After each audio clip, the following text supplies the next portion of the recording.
السلام علیکم۔ آج ہم قرآن مجید کی ایک بہت ہی پر اثر صورت سورۃ الحجر کی گہرائیوں میں اتر رہے ہیں۔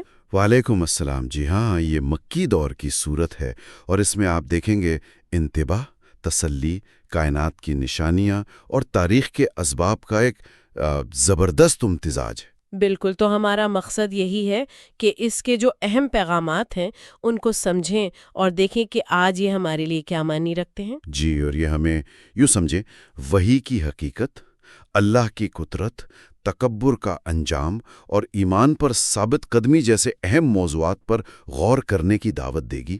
آئیے شروع کرتے ہیں، پہلے کچھ آیات کی تلاوت سنتے ہیں۔ اعوذ باللہ من الشیطان الرجیم، بسم اللہ الرحمن الرحیم۔ الف لام را تلک آیات الکتابی وقرآن مبین ربما یود الذین کفروا لو کانوا مسلمین ذرہم یأکلوا ویتمتعوا ویلہیہم الامل فسوف یعلمون۔ تو سورت کا آغاز ہو رہا ہے ان حروف مقطعات الف لام را سے۔ یہ تو وہ پراسرار حروف ہیں جن کا اصل مطلب تو اللہ ہی بہتر جانتا ہے۔ جی، اور مفسرین انہیں اکثر قرآن کے معجزاتی کلام ہونے کی نشانی بھی سمجھتے ہیں۔ ہاں، اور فوراً بعد ہی قرآن کو کتاب مبین کہا گیا ہے، ایک واضح روشن کتاب۔ بالکل، اور پھر فوراً بعد ایک بڑی گہری نفسیاتی کیفیت بیان ہوئی ہے، کافروں کی حسرت، وہ پچھتاوا جو انہیں قیامت میں ہوگا۔ ربما یود الذین کفروا لو کانوا مسلمین، مطلب وہ وقت آئے گا جب کافر شدید آرزو کریں گے کہ کاش وہ دنیا میں مسلمان ہوتے۔ لیکن ابھی دنیا میں انہیں چھوڑ دینے کا حکم ہے، ایک طرح سے درہم یأکلوا ویتمتعوا ویلہیہم الامل فسوف یعلمون، یعنی چھوڑو انہیں، کھاتے پیتے رہیں، مزے اڑاتے رہیں، لمبی امیدیں انہیں غافل رکھیں۔ عنقریب انہیں پتہ چل جائے گا۔ یہ انداز، یہ لہجہ بہت سخت تنبیہ والا ہے۔ جی بالکل۔ کہتے بھائی تم پر فرشتے کیوں نہیں اترتے؟ ہاں، اور نبی کریم صلی اللہ علیہ وآلہ وسلم کو بھی نعوذ باللہ کیا کچھ نہیں کہا؟ یا ایہا الذی نزل علیہ الذکر انک لمجنون۔ استغفر اللہ۔ اللہ کا جواب بڑا ٹوک ہے کہ بھائی فرشتے کوئی تماشے کے لیے نہیں اترتے، وہ یا تو حق لے کر آتے ہیں یا پھر عذاب۔ اور جب وہ آ جائیں تو پھر مہلت ختم۔ ما ننزل الملائکۃ الا بالحق وما کانوا اذا منذرین۔ بالکل، لیکن اس حصے کی جو آیت میرے خیال میں سب سے زیادہ اہم ہے وہ ہے قرآن کی حفاظت کا اللہ کا وعدہ۔ انا نحن نزلنا الذکر وانا لہ لحافظون۔ یہ آیت آپ دیکھیں قرآن کی ایک بالکل منفرد حیثیت قائم کرتی ہے، ایک ایسا دعویٰ جس کی تصدیق 1400 سال کی تاریخ نے کی ہے۔ اور یہی چیز اسے دوسری الہامی کتابوں سے ممتاز کرتی ہے نا؟ جی بالکل، یہ صرف ایک وعدہ نہیں، یہ ایک زندہ حقیقت ہے کہ اس کتاب میں کوئی تبدیلی نہیں آئی۔ یہ خود ایک دلیل ہے اس کے اللہ کی طرف سے ہونے کی۔ اور یہ جو نبیوں کا مذاق اڑانے کا رویہ ہے یہ بھی کوئی نیا نہیں۔ قرآن کہتا ہے پچھلی قوموں نے بھی یہی کیا تھا۔ جی، وما یاتیہم من رسول الا کانوا بہ یستہزئون۔ جب بھی کوئی رسول آیا انہوں نے مذاق ہی اڑایا، گویا تاریخ خود کو دہرا رہی تھی۔ اچھا، اب یہاں سے بات کا رخ بدل رہا ہے کائنات کی طرف۔ اللہ تعالیٰ اپنی قدرت کی نشانیاں بتا رہے ہیں۔ جی، یہ بھی بڑا خوبصورت حصہ ہے۔ دیکھیں، آسمان میں برج بنائے، دیکھنے والوں کے لیے سجائیں۔ وَلَقَدْ جَعَلْنَا فِي السَّمَاءِ بُرُوجًا وَزَيَّنَّاهَا لِلنَّاظِرِينَ۔ پھر زمین کو پھیلایا، اس میں پہاڑ گاڑ دیے لنگر کی طرح۔ وَالْأَرْضَ مُدَدْنَاهَا وَأَلْقَيْنَا فِيهَا رَوَاسِيَ، تاکہ یہ قائم رہے، اور پھر ہر چیز ایک توازن سے اگائی۔ وَأَنبَتْنَا فِيهَا مِن كُلِّ شَيْءٍ مَوْزُونٍ۔ یہ توازن کتنا اہم ہے۔ جی، منازن کا لفظ بڑا معنی خیز ہے، ہر چیز ایک نپی تلی مقدار میں۔ پھر ہمارے لیے اور دوسری مخلوقات کے لیے بھی جن کا رزق ہمارے ذمے نہیں، زندگی کے وسائل پیدا کیے۔ وَجَعَلْنَا لَكُمْ فِيهَا مَعَائِشَ وَمَا لَسْتُمْ لَهُ بِرَازِقِينَ۔ ہوائیں چلتی ہیں، بادلوں کو اٹھاتی ہیں، انہیں بار آور کرتی ہیں، وَأَرْسَلْنَا الرِّيَاحَ لَوَاقِحَ۔ اور پھر آسمان سے پانی برستا ہے، ہماری پیاس بجھتی ہے۔ فَأَنزَلْنَا مِنَ السَّمَاءِ مَاءً فَأَسْقَيْنَاكُمُوهُ۔ اور یہ بھی کہ تم اس کے خزانچی نہیں ہو، وما انتم لہ بخازنین۔ یہ سب کچھ، یہ محض اتفاق تو نہیں ہو سکتا۔ جب آپ ان سب نشانیوں کو ایک ساتھ دیکھتے ہیں تو ایک زبردست ڈیزائن، ایک حکمت، ایک منصوبہ بندی نظر آتی ہے۔ بالکل، اللہ کی ربوبیت، اس کے پالنے والے ہونے کا ثبوت۔ جی، جیسا کہ فرمایا وَإِن مِّن شَيْءٍ إِلَّا عِندَنَا خَزَائِنُهُ وَمَا نُنَزِّلُهُ إِلَّا بِقَدْرٍ معلوم۔ ہر چیز کے خزانے ہمارے پاس ہیں اور ہم اسے ایک مقررہ مقدار میں ہی اتارتے ہیں۔ یہ بقدر معلوم، یہ طے شدہ مقدار کائنات کے ہر سسٹم میں نظر آتی ہے۔ بالکل۔ پھر زندگی اور موت کا مالک ہونا اور سب کا وارث ہونا، وَإِنَّا لَنَحْنُ نُحْيِي وَنُمِيتُ وَنَحْنُ الْوَارِثُونَ، یہ ساری نشانیاں غور کرنے والوں کے لیے ہیں، للناظرین، للمتوسمین، گہری سمجھ بوجھ رکھنے والوں کے لیے۔ اسی ضمن میں وہ آسمان کی حفاظت کا ذکر بھی ہے شیطانوں سے۔ جی ہاں، وَحَفِظْنَاهَا مِن كُلِّ شَيْطَانٍ رَجِيمٍ، سوائے اس کے جو کوئی بات اچکنے کی کوشش کرے تو آگ کا شعلہ اس کا پیچھا کرتا ہے۔ یہ کائنات کے ایک اور پہلو کی طرف اشارہ ہے۔ وَإِن مِّن شَيْءٍ إِلَّا عِندَنَا خَزَائِنُهُ وَمَا نُنَزِّلُهُ إِلَّا بِقَدْرٍ معلوم۔ اور اب آتے ہیں اس بنیادی قصے کی طرف جس سے پوری انسانی کہانی جڑی ہوئی ہے، آدم علیہ السلام کی تخلیق اور ابلیس کا انکار۔ جی، یہ بہت ہی اہم موڑ ہے۔ اللہ تعالیٰ انسان کی تخلیق کا ذکر کرتے ہیں کھنکھناتی مٹی سے جو سڑے ہوئے گارے سے بنی تھی، من صلصال من حماء مسنون۔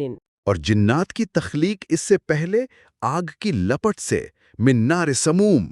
پھر وہ لمحہ آتا ہے جب اللہ فرشتوں کو حکم دیتے ہیں فَإِذَا سَوَّيْتُهُ وَنَفَخْتُ فِيهِ مِن رُوحِي فَقَعُوا لَهُ سَاجِدِينَ، جب میں اسے مکمل بنا لوں اور اس میں اپنی روح پھونک دوں تو تم سب اس کے آگے سجدے میں گر جانا۔ یہ تعظیمی سجدہ تھا، ہے نا، عبادت کا نہیں۔ جی بالکل، یہ انسان کے شرف اور مرتبے کا اظہار تھا۔ سب فرشتوں نے حکم مانا سوائے ایک کے، ابلیس۔ اس نے انکار کر دیا، الا ابلیس ابا ان یکون مع الساجدین۔ اللہ نے پوچھا بھائی کیوں نہیں کیا سجدہ، کیا وجہ تھی؟ تو جواب کیا تھا؟ خالص تکبر اور حسد۔ قال لم اکن لاسجد لبشر خلقته من صلصال من حماء مسنون، میں بھلا اس بشر کو کیوں سجدہ کروں جسے تو نے سڑی ہوئی مٹی سے بنایا ہے۔ اپنی آگ والی تخلیق او مٹی سے برتر سمجھ بیٹھا، یہی تکبر تھا جو اس کی بربادی کا سبب بنا۔ حکم ہوا فخرج منہا فإنک رجیم وإن علیک اللعنۃ الی یوم الدین۔ نکل جا یہاں سے، تو مردود ہے اور تجھ پر قیامت تک لعنت ہے۔ کتنا سخت فیصلہ۔ جی، اور پھر اس نے مہلت مانگی قیامت تک کی۔ قال ربی فانظرنی الی یوم یبعثون۔ یہ مہلت اسے مل گئی، لیکن مہلت ملنے پر شکر کرنے کے بجائے اس نے اپنا ارادہ ظاہر کیا کہ وہ انسانوں کو گمراہ کرے گا۔ قال ربی بما اغویتنی لأزینن لهم فی الارض ولأغوینہم اجمعین۔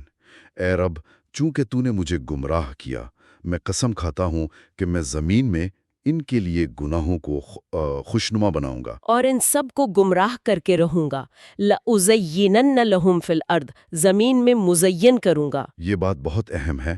آج بھی تو یہی ہوتا ہے، غلط چیزیں، گناہ، گمراہ کن نظریات کتنے دلکش بنا کر پیش کیے جاتے ہیں۔ بالکل، یہ شیطان کا ازلی حربہ ہے جو آج بھی پوری طرح کارگر ہے، لیکن ابلیس نے خود ہی ایک گروہ کو الگ کر دیا۔ کون سا گروہ؟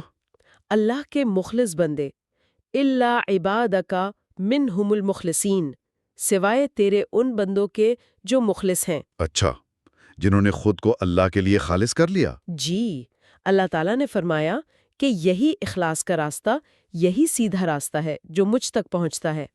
قال ھذا صراط علی مستقیم۔ اور یہ بھی واضح کر دیا کہ ان مخلص بندوں پر شیطان کا زور نہیں چلے گا۔ ہاں، سوائے ان کے جو خود گمراہی کا راستہ چنیں اور اس کی پیروی کریں۔ اور پھر انجام بتایا گیا ابلیس اور اس کے پیروکاروں کا، جہنم، وَإِنَّ جَهَنَّمَ لَمَوْعِدُهُمْ أَجْمَعِينَ، جس کے 7 دروازے ہیں، لہا 7 ابواب لکل باب منہم جزء مقسوم، ہر دروازے کے لیے ان میں سے ایک حصہ الگ ہے۔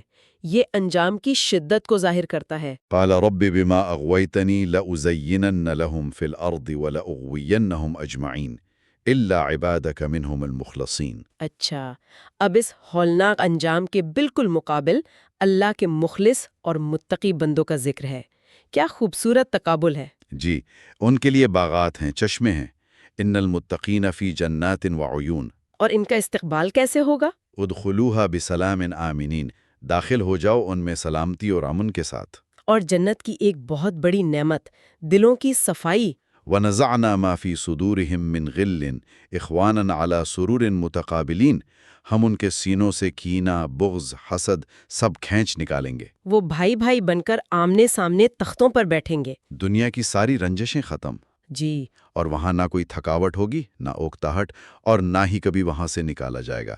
لا یمسہم فیہا نصب وما ہم منہا بمخرجین، ابدی سکون، ابدی خوشی۔ اور یہیں پر اللہ اپنی دو اہم صفات بھی بیان کرتا ہے۔ جی ہاں، بہت اہم آیات۔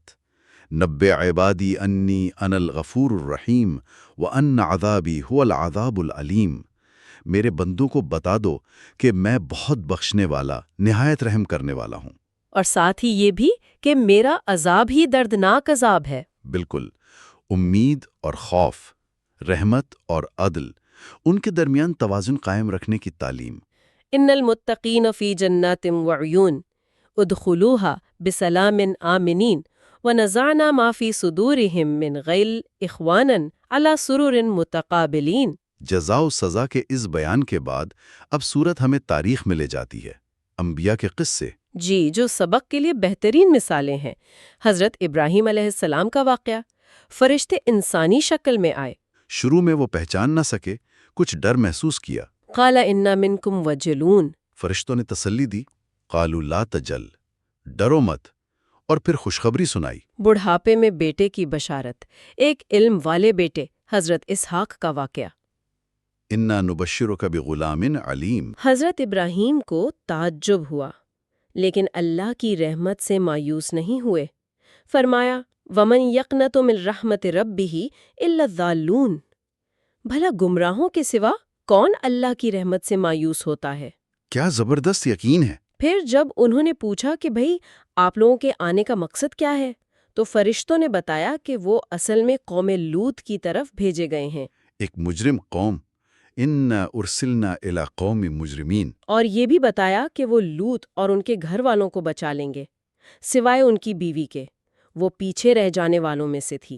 الا امرأتہ قدرنا انہا لمن الغابرین۔ پھر لوط کو حکم ہوا کہ رات کے آخری پہر اپنے گھر والوں کو لے کر نکل جائیں۔ جی، اور خود ان کے پیچھے چلیں اور کوئی مڑ کر نہ دیکھے۔ فَأَسْرِ بِأَهْلِكَ بِقِطْعٍ مِّنَ اللَّيْلِ وَاتَّبِعْ أَدْبَارَهُمْ وَلَا يَلْتَفِتْ مِنكُمْ أَحَدٌ وَامْضُوا حَيْثُ تُؤْمَرُونَ۔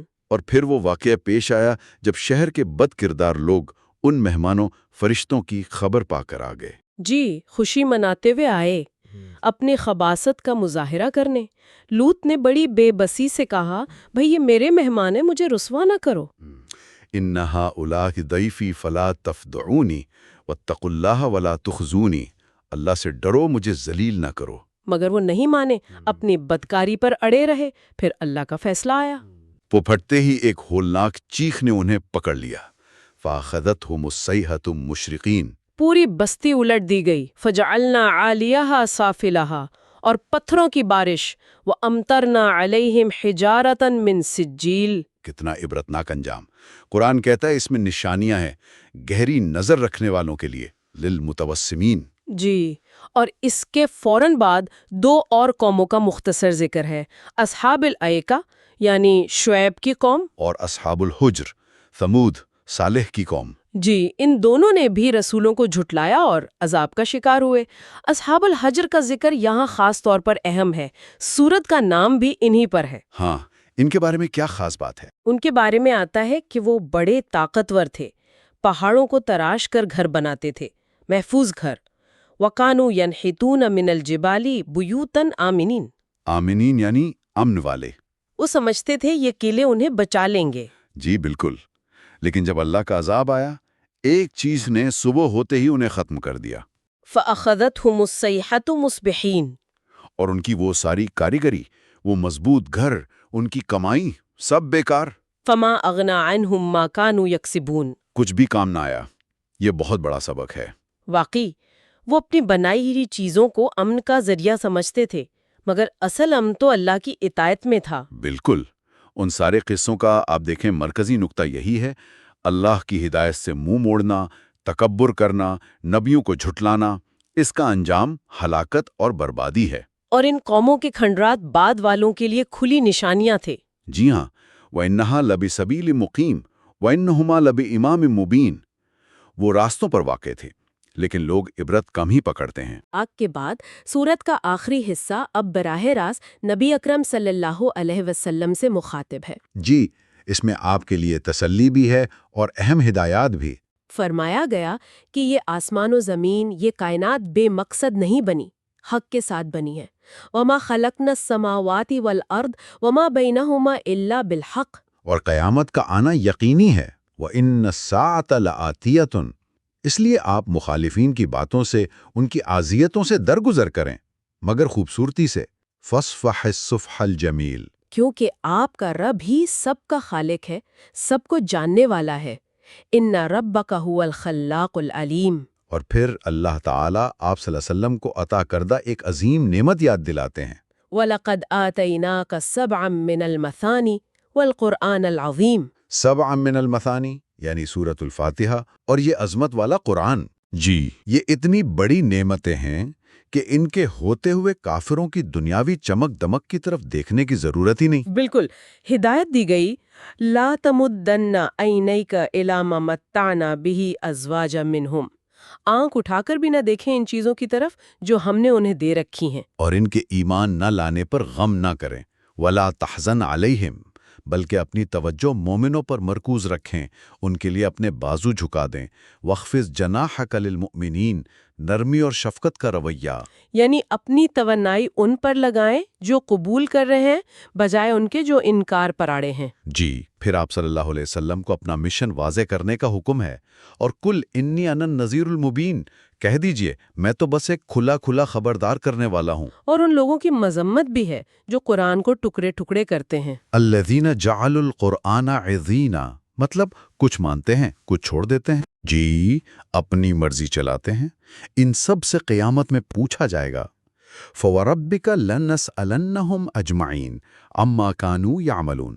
اور پھر بالکل آخر میں وہ ہدایات ہیں جو ہر اس شخص کے لیے ہے جو حق کی دعوت دے رہا ہو۔ جی، خاص طور پر جب مخالفت اور دل شکنی کا سامنا ہو۔ پہلا حکم، فَاصْدَعْ بِمَا تُؤْمَرْ، جو حکم ملا ہے اسے ڈنکے کی چوٹ پر بیان کریں۔ دوسرا، وَأَعْرِضْ عَنِ الْمُشْرِكِينَ، مشرکوں سے منہ پھیر لیں، ان کی پرواہ نہ کریں۔ اللہ نے تسلی دی کہ مذاق اڑانے والوں سے نمٹنے کے لیے ہم کافی ہیں۔ اِنَّا كَفَيْنَاكَ الْمُسْتَهْزِئِينَ، اللہ جانتا ہے کہ ان کی باتوں سے دل تنگ ہوتا ہے۔ وَلَقَدْ نَعْلَمُ أَنَّكَ يَضِيقُ صَدْرُكَ بِمَا يَقُولُونَ، یہ بہت ہمدردی بھرا انداز ہے۔ جی بالکل، اور پھر اس کیفیت کا علاج بتایا گیا ہے۔ 3 چیزیں، کون سی 3 چیزیں؟ فَسَبِّحْ بِحَمْدِ رَبِّكَ وَكُن مِّنَ السَّاجِدِينَ وَاعْبُدْ رَبَّكَ حَتَّى يَأْتِيَكَ الْيَقِينُ، اپنے رب کی حمد کے ساتھ تسبیح کریں، سجدہ کرنے والوں میں شامل رہیں اور اپنے رب کی عبادت کرتے رہیں یہاں تک کہ آپ کو موت آ جائے۔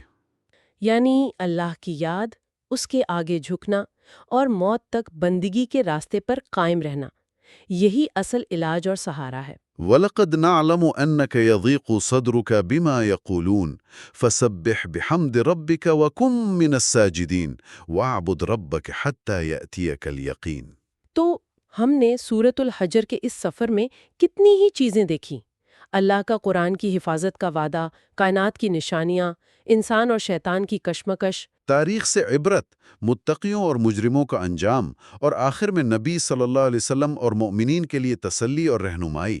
واقعی کتنا جامع پیغام ہے اس ایک صورت میں۔ یقیناً، اور اگر آپ ایک مرکزی خیال دیکھیں تو وہ شاید اللہ کی قدرت، حکمت اور رحمت پر مکمل یقین ہے، اور ہر حال میں اسی کی طرف رجوع کرنا ہے۔ چاہے وہ کائنات پر غور کر کے ہو، تاریخ سے سبق سیکھ کر، یا پھر مشکل حالات میں صبر اور عبادت کے ذریعے۔ جی، یہ صورت ہمیں یاد دلاتی ہے کہ اصل کامیابی، اصل تحفظ، وہ صرف اللہ کی اطاعت اور اسی پر توکل میں ہے۔ یہاں ایک سوال میرے ذہن میں آ رہا ہے، خاص طور پر اصحاب الحجر کے قصے سے۔ وہ لوگ جنہوں نے پہاڑوں میں قلعے بنائے، اپنی ٹیکنالوجی، اپنی طاقت کو اپنا محافظ سمجھا، مگر وہ انہیں بچا نہ سکی۔ جی، یہ بہت اہم نقطہ ہے۔ آج ہم اپنی حفاظت کے لیے کن چیزوں پر بھروسہ کرتے ہیں؟ کیا وہ ہماری ٹیکنالوجی ہے، دولت ہے، ہمارا سٹیٹس ہے یا کچھ اور؟ اصحاب الحجر کا انجام ہمیں سوچنے پر مجبور کرتا ہے کہ حقیقی تحفظ کیا ہے اور اللہ پر توکل کی اصل اہمیت کیا ہے۔ بالکل، یہ ایک ایسا سوال ہے جس پر ہم سب کو، آپ کو، مجھے، سب سننے والوں کو غور کرنا چاہیے۔ وَاعْبُدْ رَبَّكَ حَتَّىٰ يَأْتِيَكَ الْيَقِينُ۔